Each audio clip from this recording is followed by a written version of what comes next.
আসসালামু আলাইকুম ভিউয়ার্স। আমি একটা কাগজে একটা ফুল এঁকেছিলাম, এটা আপনারা দেখেছিলেন একটি ভিডিওতে। তো এখন আমি দেখাচ্ছি সেই কাগজের ফুলটার উপরে আমি সুই দিয়ে দেখছেন যে ফুটা করেছিলাম, এবং সেই কাগজটা আমি শাল চাদরের উপরে রেখে এর উপরে পাউডার দিয়েছিলাম এবং ডায়মন্ড কলম দিয়ে আমি এঁকে নেওয়ার চেষ্টা করছি। এই একটা ফুলই আমি এভাবে করব। এরপরে পুরো চাদরে আমি শুধুমাত্র ফ্রি হ্যান্ডে ডায়মন্ড কালি দিয়েই, মানে ডায়মন্ড কলম দিয়েই আমি পুরো চাদরের ডিজাইনটি করব।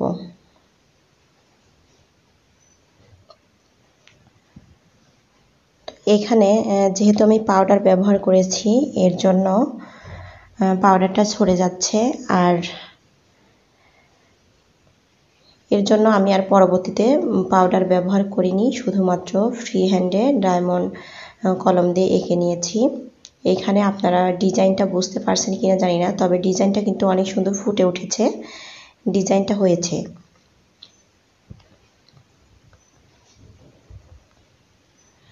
আমি চাদরের মাঝের যে বড় ডিজাইনটা আছে, এই মানে একটা ফুল দিয়ে ডিজাইনটা করেছি।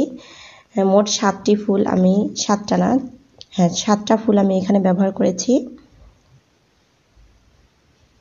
9টা ফুল ব্যবহার করেছি, 7টা না 9টা ফুল ব্যবহার করেছি, এবং ফুলের চারিদিকে লতা পাতা ডিজাইন করে দিয়েছি।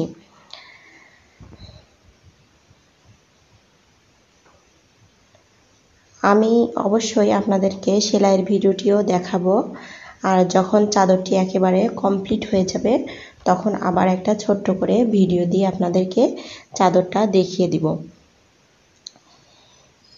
এই ফুলটা আমি করেছি, এটা আমার কাছে বেশি একটা সুবিধাজনক মনে হচ্ছে না, এর জন্য আমি এখন চেষ্টা করতেছি ফ্রি হ্যান্ডে করার জন্য। তো প্রথমে আমি পেন্সিল দিয়ে একটু এঁকে নিয়েছিলাম, যেন মানে ডিজাইনটা ভুল না হয়, এর জন্য আমি এঁকে নিয়েছিলাম।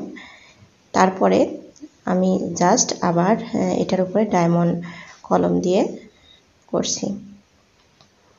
ডায়মন্ড কলমগুলা যে কোনো শপে আপনারা পেয়ে যাবেন, বিশেষ করে লাইব্রেরিতে খোঁজ করলে আপনারা পেয়ে যাবেন।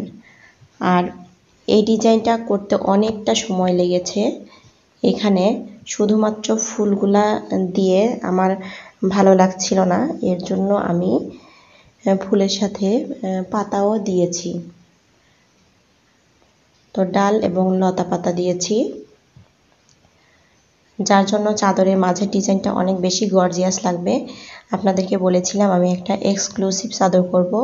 আপনারা অবশ্যই সেলাইয়ের ভিডিও দেখবেন, যে আমি কি সেলাই দিই এবং কিভাবে এই চাদরটা সেলাই করি। তো মাঝের ফুলটা বড় দেওয়ার জন্য চাদরটা বেশি আকর্ষণীয় লাগবে, এবং আমার মনে হচ্ছে যে বেশি আকর্ষণীয় লাগবে। আপনারা অবশ্য আপনাদের মতামত দিতে পারেন যে আমি যে নকশাটা করছি এইটা প্রকৃতপক্ষে ভালো লাগবে কিনা, আপনারা এই মতামতটা আমাকে দিতে পারেন। তো আপনারা পুরো ভিডিওটি দেখুন, এবং শেষে একেবারে ভিডিও শেষে আপনারা দেখতে পারবেন যে মাঝের ফুলগুলো দেওয়ার পরে চাদরের মানে শাল চাদরের লুকটা কেমন এসেছে। আপনারা ভিডিওর একেবারে শেষে এটা দেখতে পাবেন। তো সবাইকে আন্তরিক ধন্যবাদ জানিয়ে আমি আপনাদের মাঝ থেকে বিদায় নিচ্ছি। সবাইকে আল্লাহ হাফেজ।